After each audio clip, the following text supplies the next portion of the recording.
I'm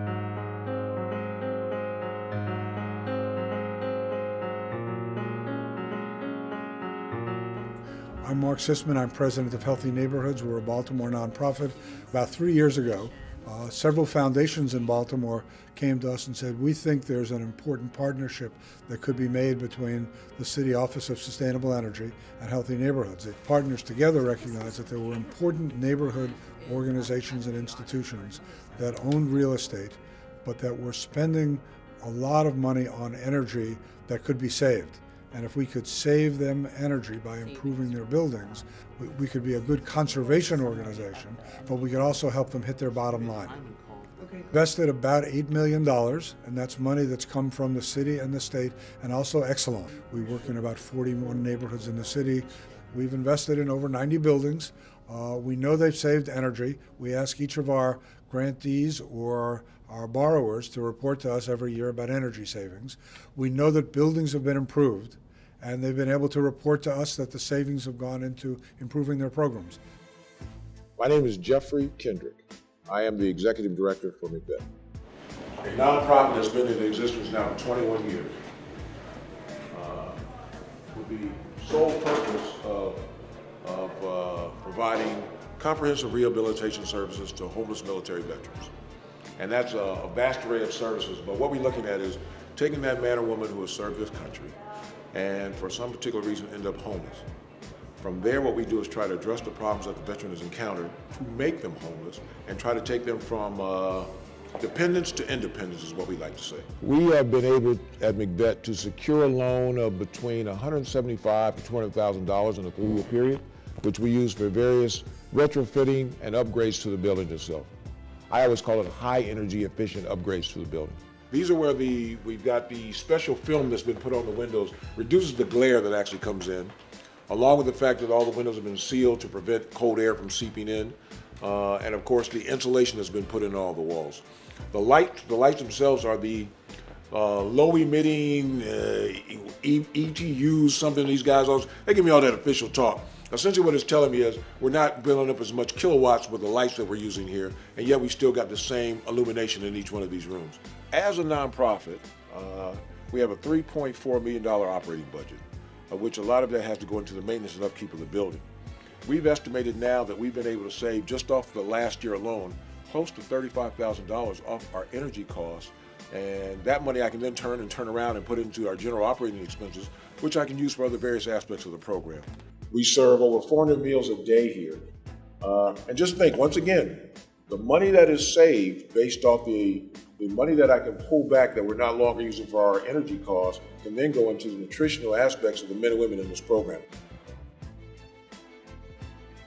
That's a great cost-saving initiative for us, and we're able to turn that money around, and it benefits the actual veterans that come into the program.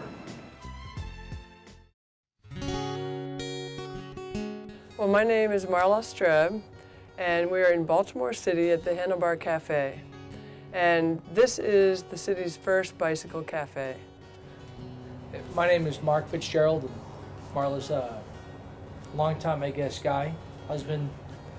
And anyway, this is her bike cafe, and a bicycle cafe is food and bikes. Cycling is such a unique activity. It's not only a sport, but it's a way of living, and it's leaving a light carbon footprint, and that's how this program really fits in really nicely with what we're doing. We're very environmentally conscious, and this program helped us take an old abandoned building and turn it into what you see back here, which is something hopefully really cool. With the help of this loan, we were able to actually build it to the standard that we wanted, that we were dreaming of. We qualified based on a comprehensive energy model for $187,000 in funds, which is real money. Mm-hmm. And it got us real results. And it's a low interest loan too, so it wasn't a scary loan to take. But if you make wise choices on your utility envelope, your package, that's one area that you can control. So this HVAC system that we have, it's super efficient, and on a daily basis, it's lower to operate. And over the course of the year, that's thousands of dollars. So that's where the loan makes actual sense. It's not just a feel-good program. It's an economic program, and if it didn't work, we wouldn't have done it. We're creating a place that builds community for anybody that's ever even ridden a bike or can identify with that. It's very bonding for everybody, whether you're a bike commuter, a racer, a BMXer, you know, just any kind of person on two wheels can immediately connect. My name is Dan Shakur. I'm the Executive Director at Green Street Academy, which is a Baltimore City public charter school that serves students in grades 6 through 12. We have 750 students currently, working our way up to our cap of 875 students. And the goal of the school, the mission of the school, is to educate students to be prepared for career and college through a lens of sustainability in preparation for the 21st century economy. Our focus on sustainability is sustainability to educate the child about ecology and those things that are considered more superficially sustainable, but also to educate students about economic sustainability, community sustainability, and truly understanding how it is that they can lead sustainable lives. When we renovated this 1925 building, we needed to come up with our entirely new mechanical engineering and plumbing system. And without the reinvestment fund, we wouldn't have been able to do it in the type of efficient way that allows us to save money on operations annually and pump those savings into the type of programming we can offer our students. So we were able to access $3 million in a low-interest loan that allowed us to put in a state-of-the-art MEP system for the school. The investment that's made is one in the future. And I know that sounds corny, but the bottom line is our operational costs are depressed because of an investment we were able to make with capital that we ourselves couldn't provide at the outset. And this isn't the type of investment that can be made once you're already in the building. It's much more difficult to go in, remove something, put something new in, and then get used to that system or hope that it works and is combined with an existing electrical system than it is to just come into the building. Nothing's been touched yet. You get to do all of it right the first time, which we would not have been able to do had this money not been available for us. I'm Amy Bonnetz, and I'm the president of the Baltimore Arts Realty Corporation. We are a nonprofit developer that believes that the creative people and organizations in Baltimore are what are going to move the city forward. OpenWorks, which is where we are today, is a great manifestation of our vision. It's a 34,000 square foot makerspace located in the southeast corner of the Station North Arts and Entertainment District. Our focus is on providing access to tools and technology that would otherwise be out of reach. That allows people to start new businesses, learn a new skill, and also have fun in making things. So in 2015, we were putting together the financing for the project. The city had this great tool through the Green Energy Loan Program that would provide a low-interest, long-term loan for our project. So we received $1.5 million, and that was directly for improvements we were making to the HVAC system, the envelope of the building in terms of insulation and roofing, energy efficient windows. Also, we put in LED lighting throughout the project. So it was really geared towards the energy improvements that would have the maximum impact in terms of reducing operating costs and energy use over the long term. We were really excited to see how low our energy bills are.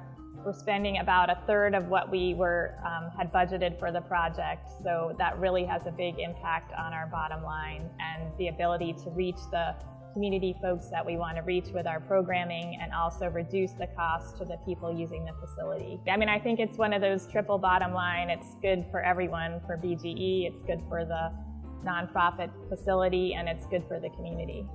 I don't think we would have been able to make the project happen if we hadn't been able to pull in this piece of the financing puzzle. Well, I'm Jolyn Rademacher-Tracy. I am the Executive Director here at Banner Neighborhoods. Banner was founded in 1982 with a senior home maintenance program. And the purpose of that is to help senior homeowners ages 62 and above or disabled to stay in their homes safely as long as they want to. And the opportunity presented itself for us to buy this building, and we decided that it was time for us to no longer be renters. We needed to grow up and be property owners. So we started the campaign to raise the money. And the energy loan we received actually is what put us over the top. We were paying $800 a month to rent a drafty 2-story old house. We now pay a little more than that, $895 for our loan.